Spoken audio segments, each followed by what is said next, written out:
Bom venir cerca Goriaca, contento de saco abo tambe, ta junto com nós sabe. Geraldine van Putten a nasce na St. Martin. Depois com Orkan Lewis a bate St. Martin na ano 95, entre outros, plataforma na para estudar estava pouco escassa. Geraldine e sua família, com o estudo tá primordial, a decidir buscar informação e Amanda Geraldine merca para estudar. Geraldine tá conta-nos de seu trajeto na América, com ela vir em Holanda e que cultura ela confrontar e ensina aqui não.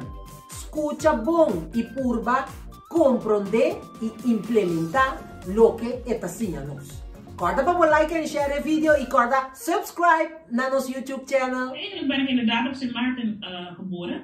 In 1995 had je Hurricane Lewis. En eigenlijk waren de eilanden daarvoor zwaar getroffen. Daardoor zwaar getroffen. En op dat moment had je gelegenheid om naar school te gaan. Was zeer beperkt. Dus mijn ouders hadden besloten, jouw opleiding is belangrijk, jouw opleiding gaat voor. En daarom hebben ze een keuze gemaakt om me naar Amerika te sturen. Dus op mijn 15e was ik vertrokken van St. Maarten. Heb ik mijn high school, HAVO-VWO, afgemaakt in Amerika. Dus dat is 2 tot 3 jaar was ik gevestigd in Nashville, Tennessee. Dus je gaat van een eiland, cultuur, gezin met je familie. En dan verhuis je eigenlijk naar een heel ander land, een heel andere omgeving. En daar kom je in aanraking op je 15e. En dan merk je er is veel meer dan wat je reeds hebt gezien. En dat was eigenlijk een eerste verandering voor mij qua cultuur. Want je kwam uit St. Maarten waar het leven relaxed is. Je bent met je familie, je bent met je vrienden. Een soort island cultuur en tempo. Dan ga je ineens naar Amerika. En Nashville, Tennessee is echt country. Het is een dorp. Het zijn cowboys. Het zijn een bepaalde hechtheid binnen hun eigen community. En dan kom je daar eigenlijk. En ik was eigenlijk de enige donkere op een blanke school. Dus dat bracht in zichzelf eigenlijk een heel andere ervaring. Voor mij, dus ik weet nog, de eerste dag van school liep ik naar binnen. En ik had meteen de zomervakantie ingeschreven. Dus ik liep naar binnen en ineens zag je, er zijn geen andere mensen die op mij leken. En dus daarmee denk je van oké. En dan keken mensen jou ook aan, maar voor hen is het ook nieuw. Ik had dat niet verwacht, want ik kwam daar naartoe tijdens de zomervakantie. Je zoekt een goede school uit en je schreef je eigenlijk in. We gingen vroeger op vakantie naar Miami of New York. Daar heb je een heel gemengde gemeenschap. Maar Nashville, Tennessee, dat was een ander verhaal. Maar eigenlijk kom je daar en net zoals ik nieuwsgierig was en onbekend was, merk je ook dat dat wederzijds was. Dus je komt in een klas van mensen die eigenlijk niet weten wie je bent, waar je vandaan komt en hoe stel je op. Hoe introduceer je jezelf. En het is eigenlijk een mooie gelegenheid om mijn eiland te presenteren. Om de Cariben te introduceren. Want voor hun is het ook gewoon een stuk onwetendheid. Ja. En eigenlijk als je het niet weet, je bijna iemand niet kwalijk nemen. Dus ik heb mezelf geïntroduceerd, voorgesteld. Ik moet zeggen, ik heb een heel fijne tijd daar gehad. Wanneer besluit je om naar Nederland te komen? Dus ik heb bijna 3 jaar in Amerika gewoond, heb ik mijn high school daar afgemaakt. En toen was de gelegenheid eigenlijk teruggaan naar St. Maarten of naar Nederland te komen.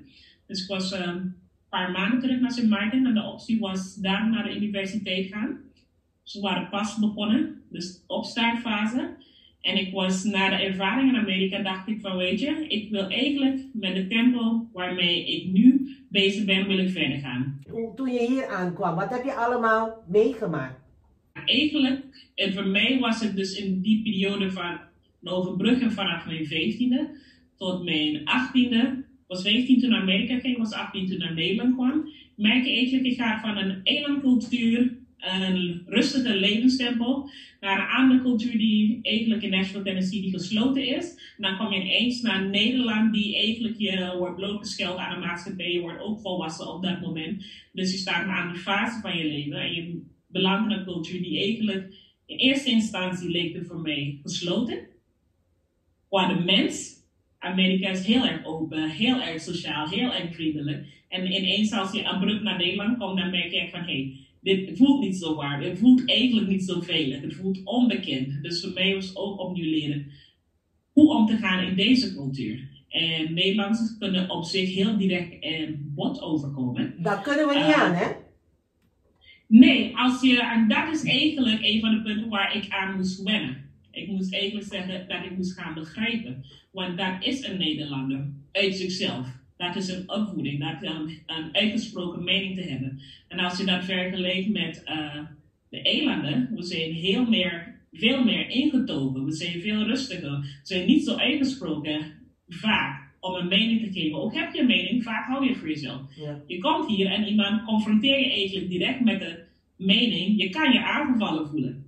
En in die opzichten was het inderdaad in de eerste instantie, waarom word ik aangevallen? Je kan het persoonlijk gaan nemen. Dus het was een beetje moeilijk om te wennen en om je weg te krijgen eigenlijk. En je kwam alleen, zonder ouders. Op het moment dat je dat persoonlijk neemt, dan ben je eigenlijk geneigd om de boodschap te missen. Ja. Dan luister je eigenlijk niet naar de persoon, omdat je eigenlijk defensief gaat opstellen. Op het moment dat ik realiseerde van dit gaat niet om een aanval, een persoonlijke aanval, dit is gewoon een manier dat men zich uit. En dan leer je omgaan in de cultuur. Je leert je ook op een proactief manier op te stellen. En assertief ook op te stellen. Je merkt in deze cultuur moet je proactief stappen ondernemen. Het komt niet vanzelf aanwaaien. En wat heb je gestudeerd? Ik heb International Business Management gestudeerd.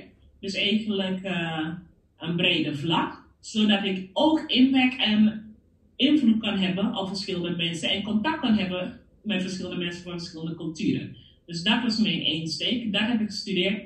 Dat heb ik afgerond. En met die ervaring heb ik bij verschillende bedrijven kunnen werken. En vaak in een internationale omgeving. En dat is iets dat me eigenlijk boeit. Ik heb gewoon van Russisch naar Amerika, naar Duitsers. Dus overal waar ik kom is het vaak een samenwerking van verschillende culturen. En je merkt daarin staat het nog steeds voorop. Je moet eigenlijk de mensen leren kennen. Je moet eigenlijk iemands uitgangspunt enigszins begrijpen. Om je te kunnen plaatsen in hun situatie. Na een aantal jaren heb je besloten dat je je eigen bedrijf wil gaan oprichten. Vertel me wat je allemaal doet en voor wie je bedrijf is. Eigenlijk ben ik begonnen met mijn bedrijf vorig jaar om eigenlijk vrouwen die vanuit een andere cultuur, een buitenlandse cultuur, migrantencultuur zijn gekomen naar Nederland, om hen te helpen om te vestigen in de Nederlandse cultuur. Om daarin eigenlijk zelf te zijn, hun krachten te realiseren en toch zich te kunnen communiceren en connecten in deze cultuur. Op persoonlijke vlakte, emotioneel vlakte en ook in een professioneel carrière. Is dat een grote markt en hebben die mensen überhaupt geld om jou te betalen? Dat is zeker een markt die er is. En inderdaad, er zijn twee aspecten. Ik heb inderdaad een aantal jaren met verschillende stichtingen gewerkt. Voornamelijk gefocust op vrouwen, jonge dames die net hier zijn gekomen. Die eigenlijk wegwees gemaakt moeten worden.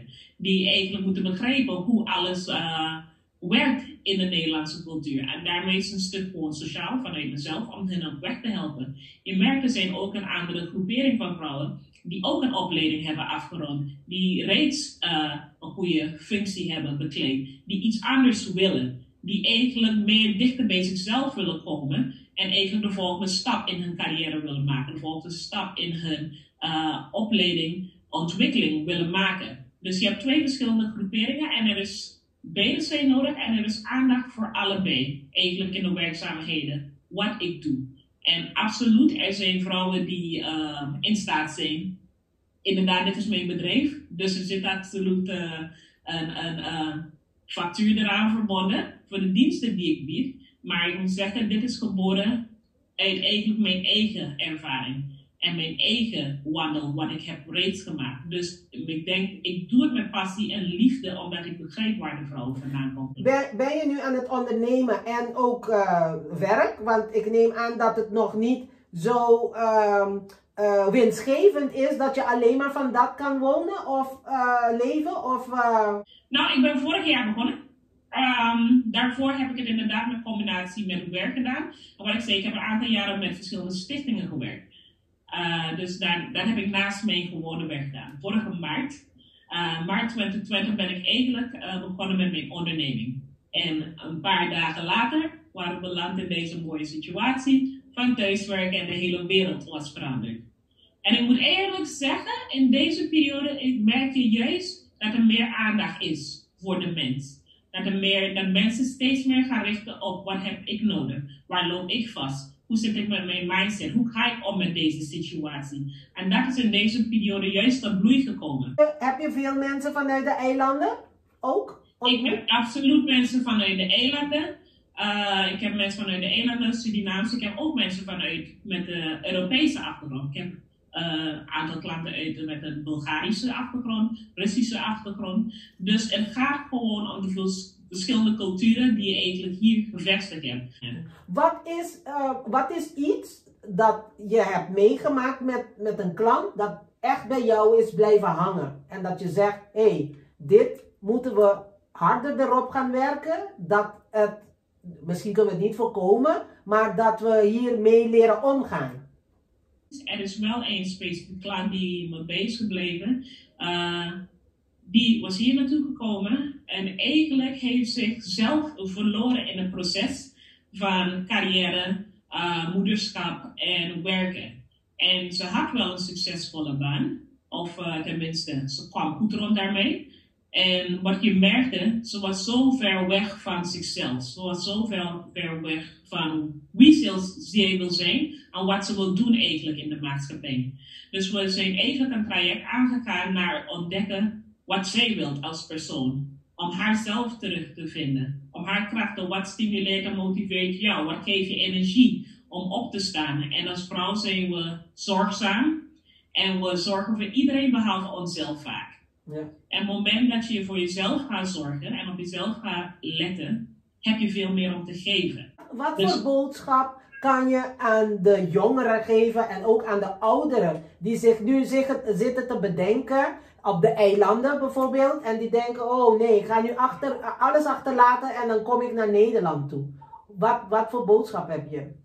Uitstappen is belangrijk. Groei is belangrijk. Weten dat waar je naartoe wil is heel belangrijk. Als je dat gaat doen, is het ook belangrijk om te beseffen wat zijn de aspecten waarmee je geconfronteerd wordt. Dus eigenlijk is er oriëntatie nodig. Dus niet simpelweg met een gesloten blik gewoon. Ik stap in een vliegtuig en kom hier naartoe. Maar ook breder kijken van waarop moet ik letten. Inderdaad, hoe stel ik me op? Op de eilanden is het tempo heel relaxed. Is een heel langzame tempo. Iets kan vandaag, als het vandaag niet lukt, doen we het morgen. Met die mentaliteit, we merken dat zo vaak mensen lopen daar tegenaan. Met die mentaliteit loop je vast eigenlijk. Als je naar Nederland komt, moet je echt een proactief houding hebben. Je moet je kunnen opkomen voor jezelf. Je moet stappen ondernemen als je iets wil bereiken. En niet altijd een passief houding daarin hebben. Het wordt niet voor je gedaan. You are responsible for your future. You are responsible for your destiny. Is het een idee om ooit terug naar Sint Maarten te gaan? Heb je die ambitie? Niet per se om te wonen, maar absoluut om daar regelmatig te zijn. Mijn familie is er natuurlijk ook, dus de contact met Sint Maarten dat bleef. Het is mijn eiland, maar de wereld is groot. En ik denk zelf naar Nederland dat ik andere landen ook zou willen zien, meemaken en zelf ergens aan de vestigen in de toekomst. Do you want to say hello to your friends and the family there in St. Martin? Oh, for sure. St. Martin, the lovely, friendly island as we're known as. Much love, much peace and much blessings. Ja, het is een aantal jaren dat ik niet terug ben geweest naar St. Martin, maar ik zie er absoluut naar uit, na deze periode, om weer gewoon naar de sunny, friendly island terug te gaan. Garylin Alanta, su empresa, no den mucho buen tiempo, pero es que sigue perseverar y su entusiasmo a contagiar a mí y me espera la contagiar a vos también. Danke un día más, Cuba Miranos, y mi que conta Cubo para el próximo episodio. Corda ban sigue cuida, turcos bon, y corda like and share el video y subscribe na nos YouTube channel. Ciao!